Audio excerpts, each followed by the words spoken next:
Breaking చూస్తున్నాం. మెదక్ జిల్లాలో పాత కక్షలు భగ్గుమన్నాయి. ఇద్దరి హత్య తీవ్ర ఉద్రిక్తతలను దారితీసింది. చిన్నశంకరంపేట మండలం సూరారంలో టెన్షన్ వాతావరణం నెలకొంది.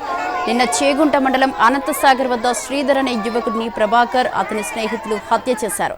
శ్రీధర్ బైక్ పై వెళ్తుండగా ఆటోలో వెంబడించారు.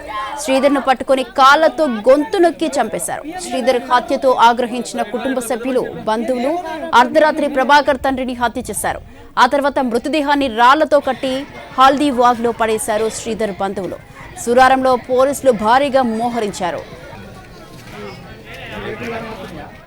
రైట్, దీనికి సంబంధించి మరింత సమాచారాన్ని మా ప్రతినిధి శ్రీనివాస్ ఫోన్ లైన్ లో ఉన్నారు. శ్రీనివాస్.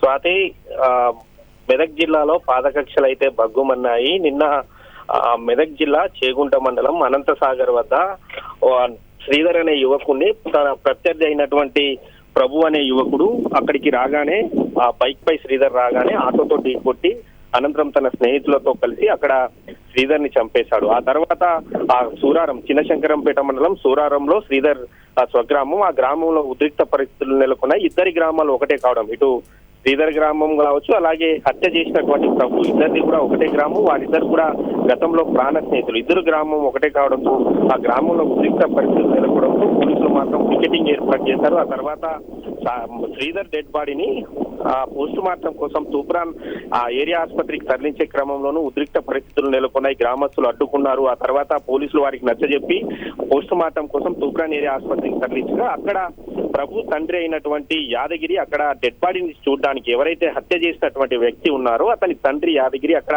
ఆ డెడ్ బాడీని చూడడానికి వచ్చారు. అయితే అప్పటికే గ్రామంలో అంటే శ్రీధర్ హత్య కావడంతో ఆ కుటుంబ సభ్యులంతా కూడా ఆగ్రహంతో ఉన్నారు. దీంతో ప్రభు తండ్రి అయినటువంటి యాదగిరిని అక్కడి నుంచి శ్రీధర్ కుటుంబ సభ్యులు అతన్ని దారుణంగా కొట్టి ఆ తర్వాత ఆటోలో వేసుకొని ఆ మాసాయిపేట మండలం కొప్పులపల్లి గ్రామ శివారులో అక్కడ అతన్ని హత్య చేసి ఆ తర్వాత అతని డెడ్ బాడీకి అయితే రాయి కట్ అయితే ఆ హల్దీవాగులో పడేశారు. దీంతో గ్రామంలో ఉద్రిక్త పరిస్థితులు నెలకొన్నాయి. పాత కక్షల నేపథ్యంలో ఇద్దరి హత్యకు దారి తీయడంతో మాత్రం ప్రస్తుతం అయితే అక్కడ డిఎస్పీ నరేందర్ గౌడ్ ఆధ్వర్యంలో అయితే భారీ బందోబస్తు ఏర్పాటు చేశారు. ఎటువంటి అవాంఛనీయ సంఘటనలు జరగకుండా కూడా ప్రస్తుతం అయితే పికెటింగ్ అయితే కొనసాగుతుంది. Right, thank you Srinivas, thanks for the details.